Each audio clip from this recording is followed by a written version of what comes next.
Bonjour et bienvenue au canal Joe Blow. C'est maintenant l'heure d'un nouveau vidéo sur les témoins de Jéhovah.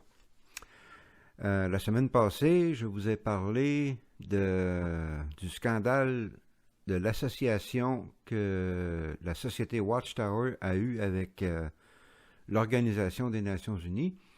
Et je vous ai parlé un petit peu à propos de ce qui est arrivé au Malawi à partir de la fin des années 60 jusqu'à aujourd'hui.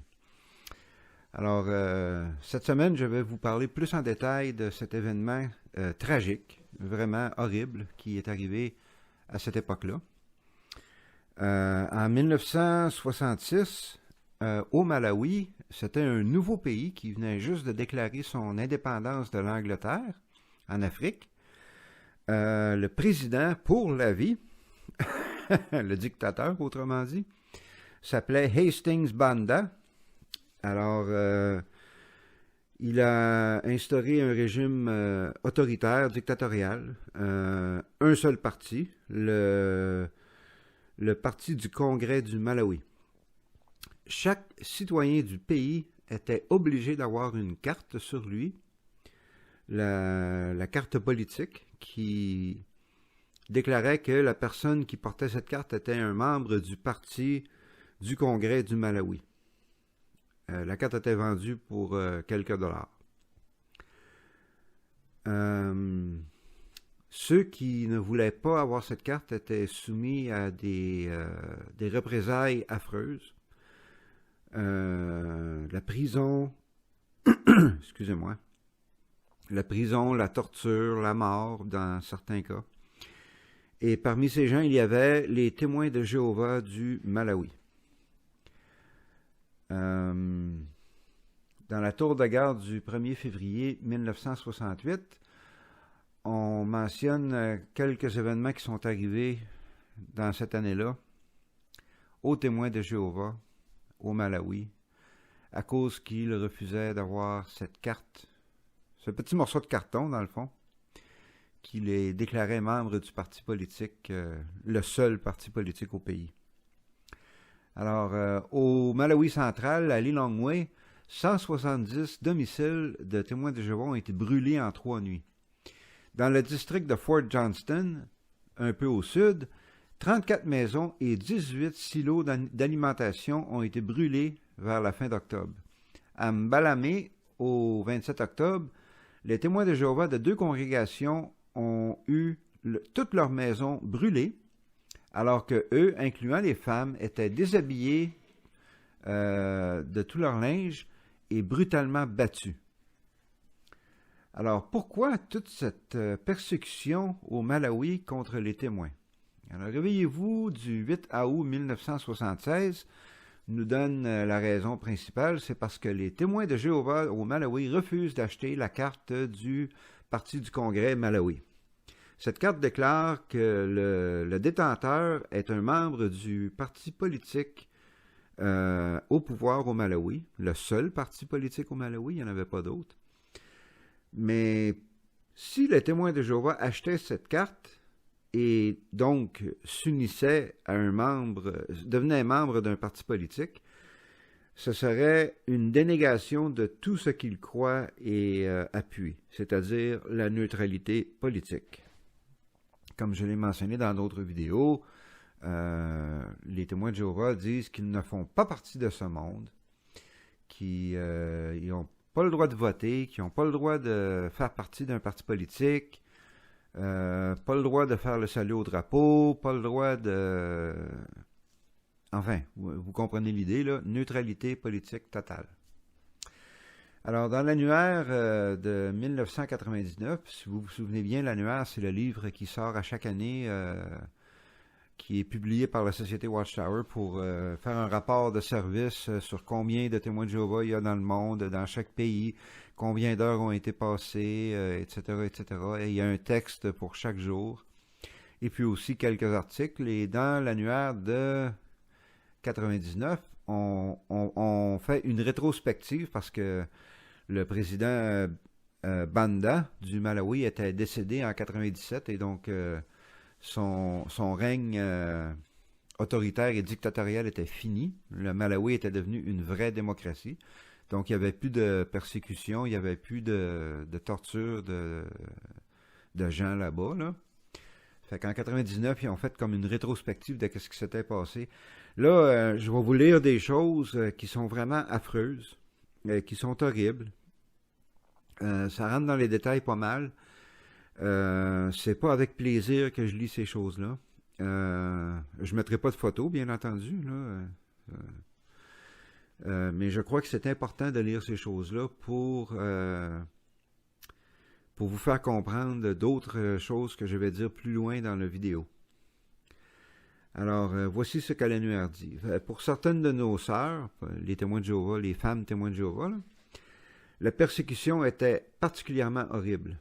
Il y a eu plusieurs rapports de viols, mutilations et de femmes témoins de Jéhovah qui ont été battues. Les attaquants n'avaient aucune pitié envers personne. Les personnes âgées, les jeunes et même quelques sœurs enceintes ont été mis à l'épreuve d'une façon extrêmement cruelle.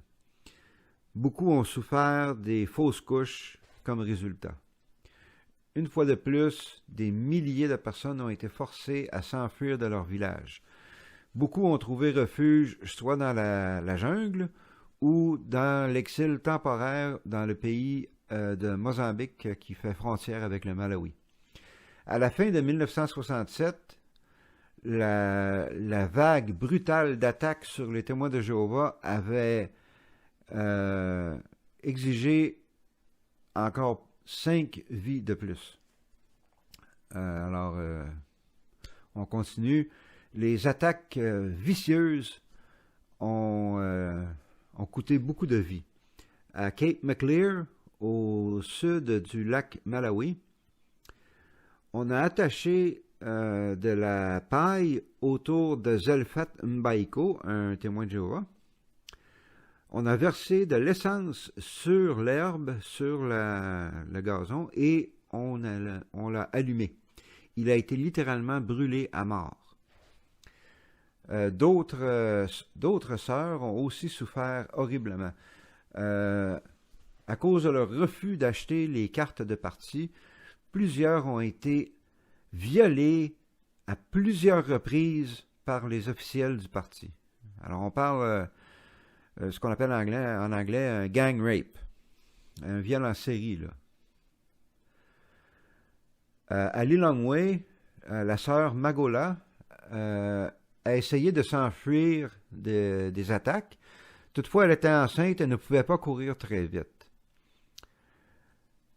Une troupe d'attaquants qui agissaient comme un troupeau de chiens sauvages l'ont rattrapée, l'ont battue à mort. Une femme enceinte.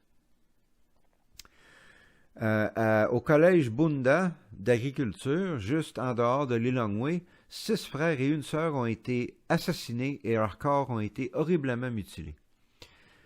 Alors ça, c'est les choses qui sont arrivées au Malawi. C'est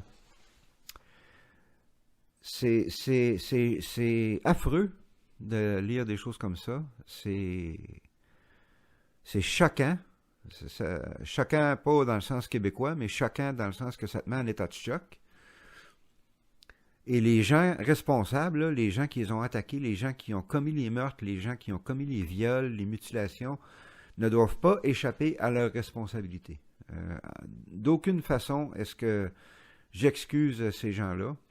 D'aucune façon est-ce que je suis pour un traitement aussi horrible de n'importe quelle minorité religieuse, raciale, politique. Je suis contre ce genre de choses-là. Là. C'est affreux. Mais tout ceci aurait pu être évité en achetant un petit morceau de carton. La carte du parti du Congrès du Malawi. Alors, je vous rappelle que c'était une dictature. Il n'y avait pas plusieurs partis politiques. On demandait pas... Les témoins de Jéhovah n'avaient pas l'option de manifester contre le gouvernement. Ils ne l'auraient pas fait de toute façon. Ils sont politiquement neutres. Mais ça aurait été quoi? de permettre aux témoins de Jéhovah de ce pays, pour éviter la torture, la mutilation et la mort et la destruction de leur propriété. OK, là? C'est ça là, qu'on voulait éviter. Ça aurait été quoi de leur permettre d'acheter un petit bout de carton pour quelques dollars qu'ils pouvaient tout simplement présenter à la police quand on leur demandait, et puis ils auraient été laissés tranquilles. Il n'y aurait pas eu de victimes, il n'y aurait pas eu de mort, il n'y aurait pas eu de torture, il n'y aurait pas eu de viol. Le raisonnement que la société Watchtower utilise lorsqu'ils exigent un pareil sacrifice de leurs fidèles est de dire que les témoins de Jéhovah ne font pas partie de ce monde. La société dit que les frères ne pouvaient pas faire de compromis parce que qu'est-ce qui était écrit dans la parole de Dieu, c'est-à-dire la Bible, c'était que les vrais disciples ne font pas partie de ce monde. Cependant, ceci est un raisonnement faussé. Il y a plusieurs exemples dans la Bible. S'ils veulent prendre la Bible comme étant la référence, correct. Allons voir dans la Bible. Je vais vous donner un exemple. L'exemple de Joseph. Tout le monde connaît l'histoire de Joseph. Ses frères étaient jaloux de lui. Ils l'ont vendu comme esclave en Égypte. Mais lorsqu'il est arrivé en Égypte, il est devenu deuxième derrière le pharaon seulement. Chef du pays. Alors, si ce n'est pas de l'implication politique, ça, je ne sais pas qu'est-ce qui est de l'implication politique. Joseph était devenu deuxième homme le plus important en Égypte. Une petite parenthèse, là, je crois fermement que l'histoire de Joseph n'est jamais arrivée. J'en ai parlé dans un autre de mes vidéos, là, l'Exode, Moïse, les esclaves israélites, l'invasion de Canaan, tout ça, ça relève de la pure mythologie. Mais j'en parle de l'histoire de Joseph parce que les témoins de Jéhovah, ou je devrais dire plutôt la société Watchtower, dit que son raisonnement pour la neutralité politique repose sur la Bible et qu'un vrai fidèle à Jéhovah demeure politiquement neutre. Eh bien, regardez l'histoire de Joseph, on voit bien que c'est de la bullshit. Il y a d'autres exemples aussi dans le livre... honnêtement, je ne me souviens pas du nom du livre de la Bible, là, mais il y avait... je pense que c'était le livre de Ruth. Oui, Ruth. Elle est devenue la femme du roi de Perse. Elle est devenue la reine. Et aussi, je mentionne, avant d'oublier, que Joseph était considéré comme un fidèle serviteur de Jéhovah, et Ruth aussi. Et l'oncle de Ruth, il s'appelait Mordecai, il était membre du gouvernement perse en même temps que sa nièce était la reine. Encore là, puis les deux étaient considérés comme de fidèles serviteurs de Jéhovah. Encore là, de l'implication politique jusqu'au cou. Ça fait que si la société Watchtower veut dire que la Bible est leur référence, eh bien, leur politique de neutralité extrême, allant jusqu'à la mort, la torture et la mutilation de leurs fidèles, c'est de la bullshit. Je suis désolé, je suis peut-être un peu fâché, là, mais c'est parce que ça m'enrage de lire des affaires de même, de voir ce qui arrive à des témoins ordinaires, là. Jamais que je vais critiquer les témoins de Jéhovah comme tels. Moi, mes attaques se concentrent sur la société Watchtower. Parce que c'est vraiment eux qui sont responsables de toutes ces atrocités-là. Mais voulez-vous savoir qu'est-ce qui rend la chose encore pire? L'histoire du Malawi, encore pire. On va aller faire un tour au Mexique. À la même époque, dans les années 60, fin des années 60, années 70. Alors, en même temps que les témoins de Jéhovah du Malawi, on leur empêchait, on leur défendait d'acheter la carte du parti du Congrès du Malawi pour sauver leur vie, là, OK? Au Mexique, on permettait aux jeunes témoins de Jéhovah, les adolescents et les jeunes adultes témoins de Jéhovah, de soudoyer des officiels du gouvernement mexicain afin d'obtenir un autre bout de carton, celui-ci qui s'appelait la cartilla.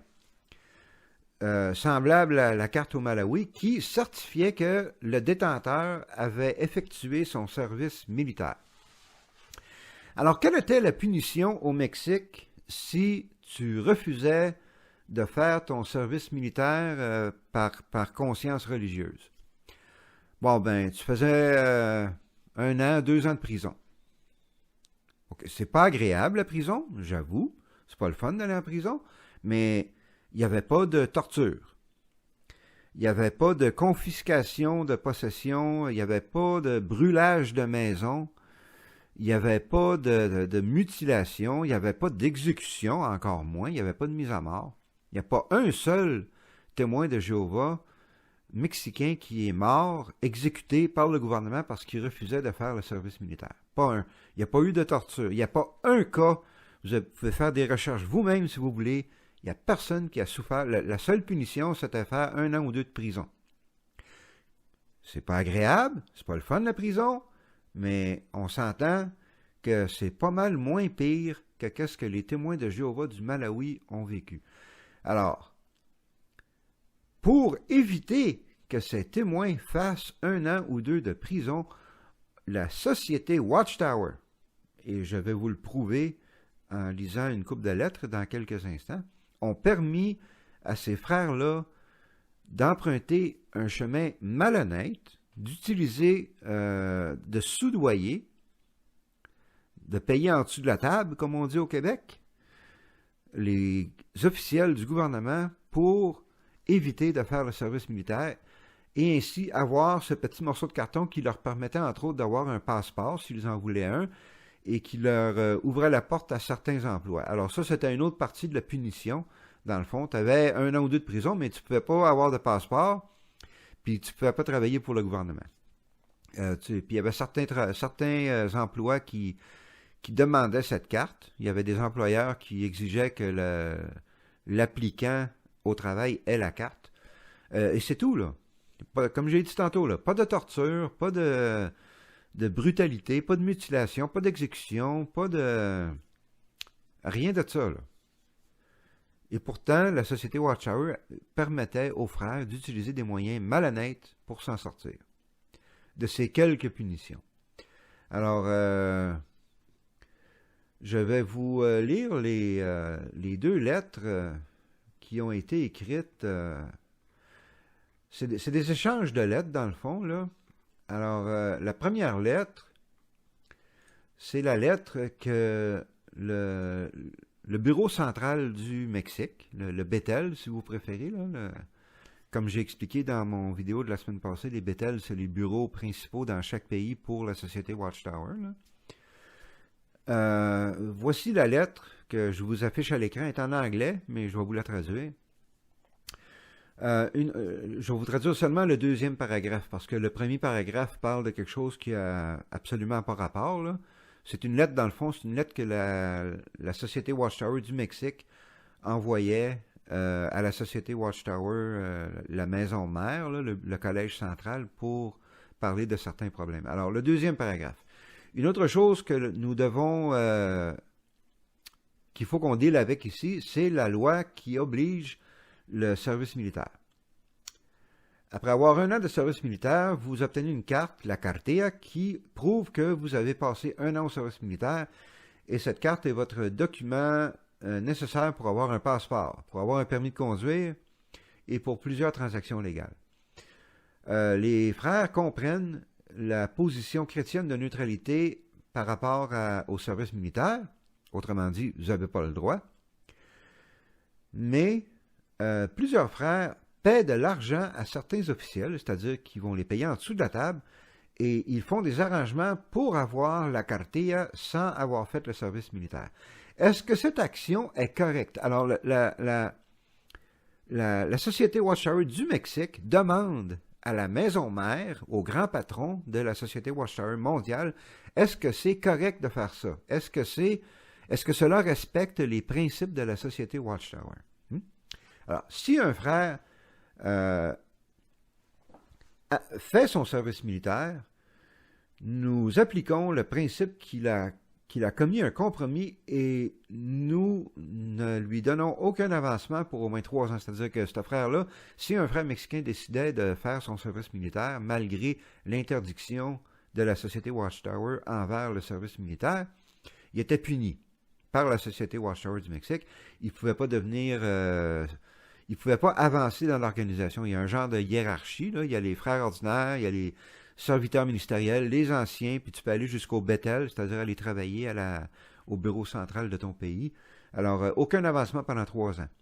Mais ici, si un frère qui est un serviteur ministériel ou un surveillant de circuit a obtenu sa carte qu'il se sert une fois de temps en temps dans des transactions légales, mais il n'a pas fait son service militaire. C'est-à-dire ce frère-là a soudoyé les officiels.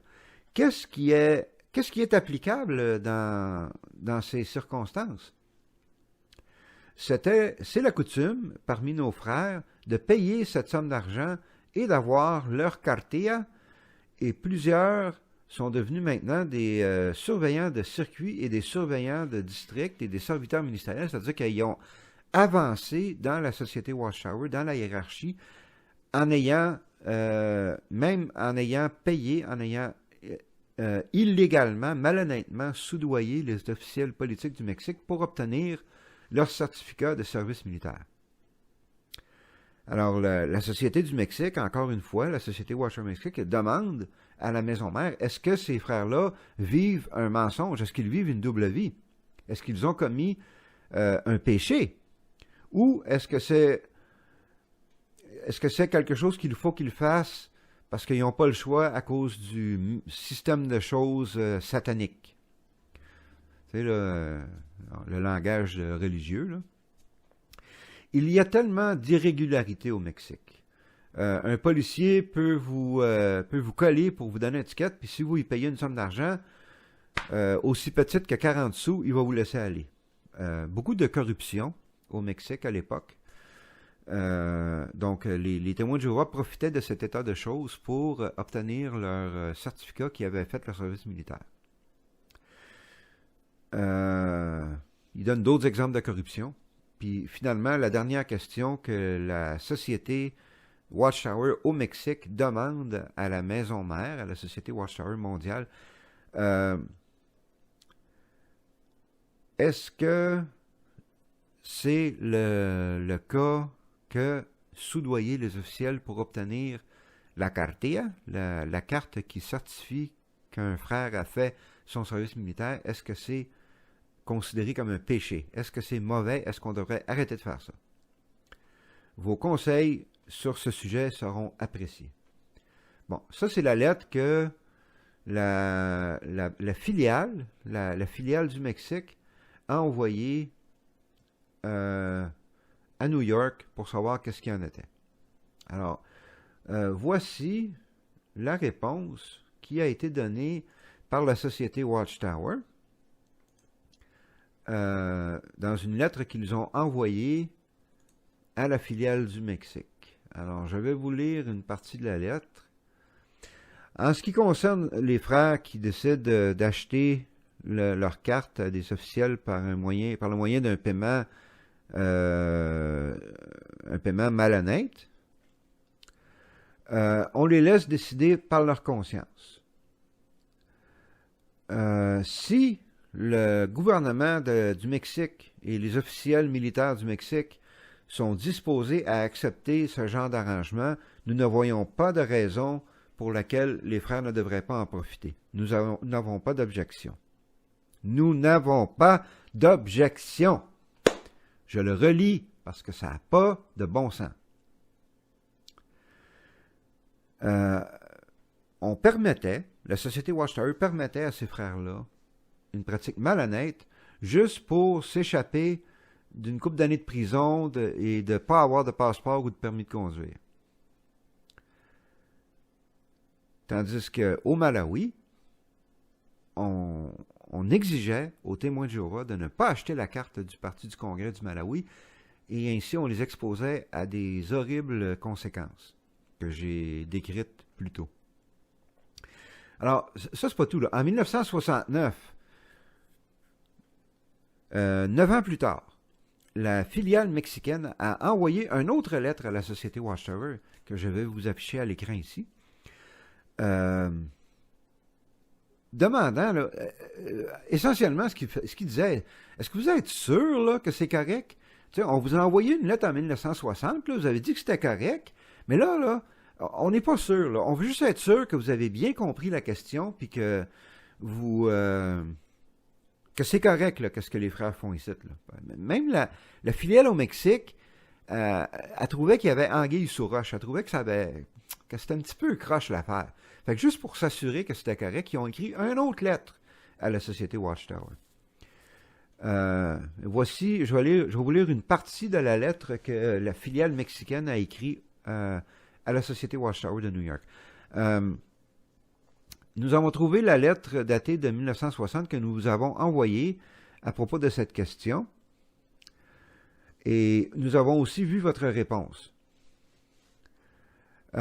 Toutefois, nous devons vous informer que quand le document est obtenu par le témoin, par le frère, c'est-à-dire la cartilla, la carte qui certifie qu'il a fait son service militaire, même si c'est pas vrai, il l'a obtenu illégalement. Alors, quand un témoin de Jéhovah a cette carte, ceci le rend membre de la réserve militaire. Ça, c'est-à-dire que ce frère-là peut être rappelé à n'importe quel moment. Si le Mexique entre en guerre avec un autre pays, ils peuvent rappeler la réserve. Pareil comme au Canada, je crois, et aux États-Unis, il y a les réserves militaires, les réservistes, ou s'il y a un état d'urgence, un ouragan, un tremblement de terre, n'importe quoi, puis qui ont besoin de la garde nationale. Aux États-Unis, c'est la garde nationale. Ici, c'est l'armée qui vient. Là. Quand on a eu le verglas en 98 à Saint-Jean-sur-Richelieu, puis tout ça, l'armée est entrée pour nous aider. Alors, ces frères-là devenaient membres de la réserve. Ils étaient réservistes parce qu'ils avaient leur carte. Ils n'avaient jamais fait de service militaire, mais tout à coup, ils se trouvaient à faire partie de l'armée en tant que réservistes.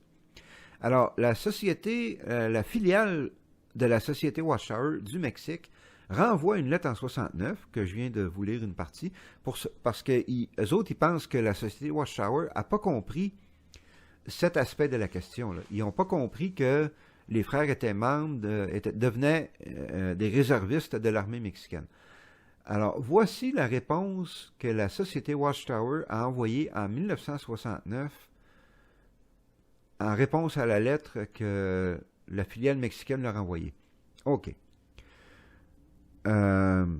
Si leur conscience leur permet de faire ce qu'ils ont fait et qu'ils ne compromettent pas leurs principes chrétiens, vous pouvez mettre l'affaire de côté. Il n'y a pas de raison pour vous de répondre à aucune question ou de commenter aux individus, ni non plus de rentrer dans une discussion. Nous ne pouvons pas décider des vies de tout le monde sur la planète. Si les consciences de ces personnes leur permettent de faire ce qu'ils ont fait et d'être enregistrés comme réservistes, ceci est leur problème.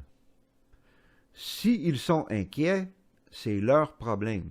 Ce n'est pas à la société Watchtower de s'inquiéter à ce sujet. Alors, c'est la société Watchtower de New York est en train de dire à la filiale mexicaine, arrêtez de nous achaler, là. On ne veut plus entendre parler de cette histoire-là. C'est pas notre problème. Arrangez-vous avec vos troubles. Nous autres, on vous dit que c'est correct. Puis, ils disent, noir sur blanc, qu'ils comprennent que ça veut dire que ces frères-là deviennent réservistes, deviennent membres de l'armée mexicaine. Puis même là, ils disent, il n'y a pas de problème, arrêtez de nous achaler, on a d'autres choses à faire que d'écouter vos petites niaiseries. C'est à peu près le ton de la lettre. Si vous lisez l'anglais, vous allez lire la lettre au complet, puis vous allez voir là, que qu'est-ce que je dis, c'est vrai. Là. Arrêtez de nous achaler. Alors, quelle trahison! Vraiment, là, c'est une trahison envers les témoins de Jéhovah du Malawi d'avoir une attitude comme ça pour le Mexique, où la vie de personne n'était en danger, où il n'y avait pas de danger de torture, ni de mutilation, ni de viol, ni rien de ça, pas d'exécution. On permettait aux frères d'utiliser un procédé illégal pour obtenir un passe-droit pour le service militaire.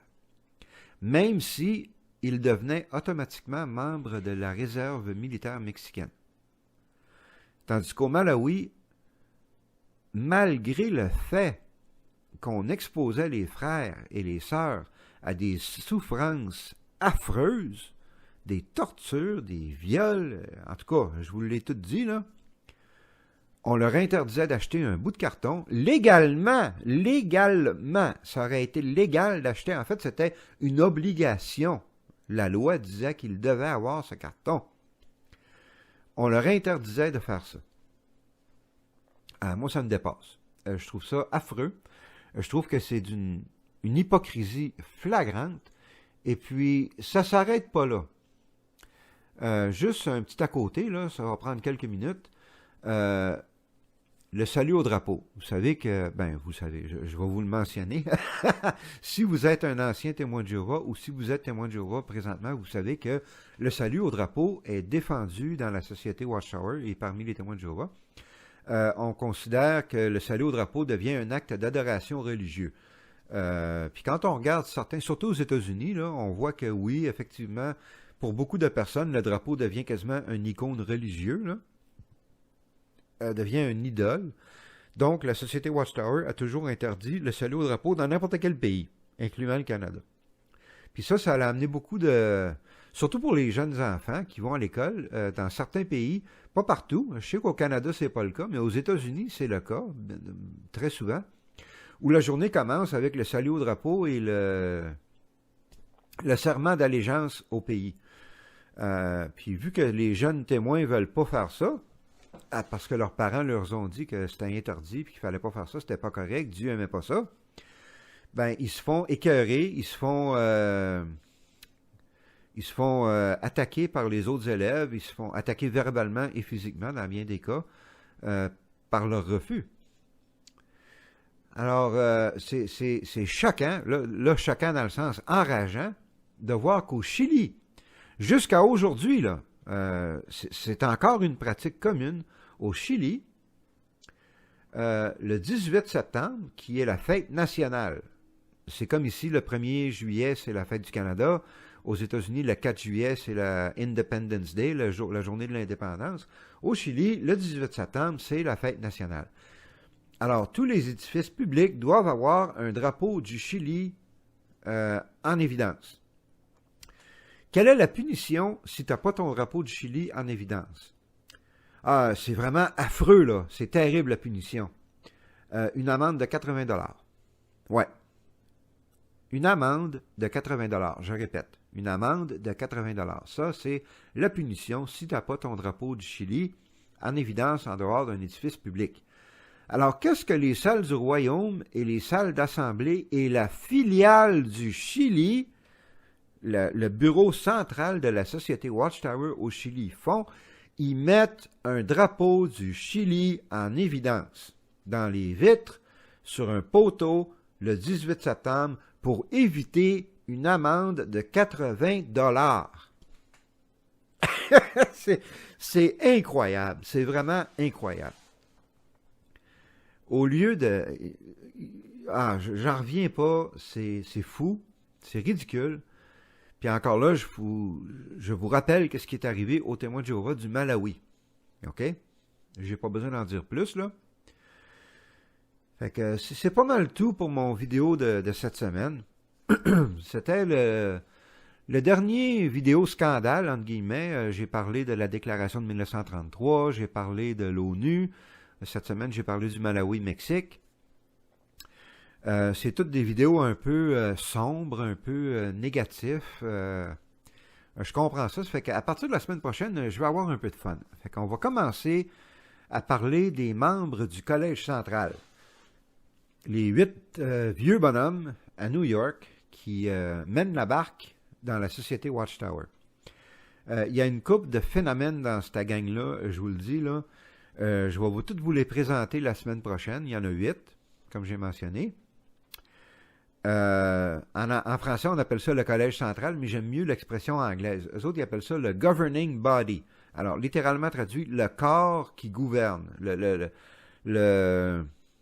corps gouvernant. Alors, vraiment, c'est plus approprié parce que eux autres, c'est les boss, OK, là? C'est eux autres qui mènent la barque, c'est eux autres les patrons. Si tu fais pas ce qu'ils disent, t'es dans la merde. Fait que collège central, ça l'exprime pas vraiment. J'aime mieux l'expression anglaise governing body, mais pour les besoins de la cause, je vais l'appeler le collège central, mais en tout cas. Semaine prochaine, on va commencer à avoir un peu de fun. Vous allez voir, il y en a une couple que c'est des vrais clowns là-dedans. Je vais vous faire une petite biographie de chaque membre et puis dans les futures vidéos, on va aller un petit peu plus en détail. Surtout, il y en a 2 ou 3 là qui sont particulièrement hilarants, mais en même temps effrayants, tellement qu'ils sont, excusez l'expression, qu'ils sont fuckés là. Fait que c'est ça. Si vous avez aimé mon vidéo de cette semaine, donnez-moi un like. Je sais que c'est un sujet un petit peu désagréable, mais je trouve que c'est des informations qui doivent être partagées. C'est essentiel que les gens, excusez-moi, que les gens sachent qu'est-ce qui se passe dans la société Watchtower, que la société Watchtower essaye de mettre ça en dessous du tapis, de passer le balai, ou de bloquer la vision des gens sur qu'est-ce qui s'est passé dans ces endroits-là. C'est important que ce soit su. Alors, donnez-moi un like, abonnez-vous au canal si ce n'est pas déjà fait. Et puis, n'hésitez pas à partager la vidéo partout, sur Facebook, dans les réseaux sociaux. Il faut que le message soit répandu partout au Québec. C'est mon objectif. Alors, ceci étant dit, je vous souhaite une bonne semaine. La vidéo cette semaine a été pas mal long, 36 minutes. Je vais vraiment, je me rends compte que mes vidéos commencent à devenir de plus en plus longues. Je vais raccourcir ça, là. La semaine prochaine, là, je vais essayer de faire ça dans vingtaine de minutes, là. Beau, bon, pas cher, comme on dit. Mais il y avait beaucoup de choses importantes à dire. Bon, on est rendu à 37 minutes. Fait que bonne semaine, faites attention à vous. Comme toujours, respectez les consignes du COVID. Et puis, on se revoit très bientôt.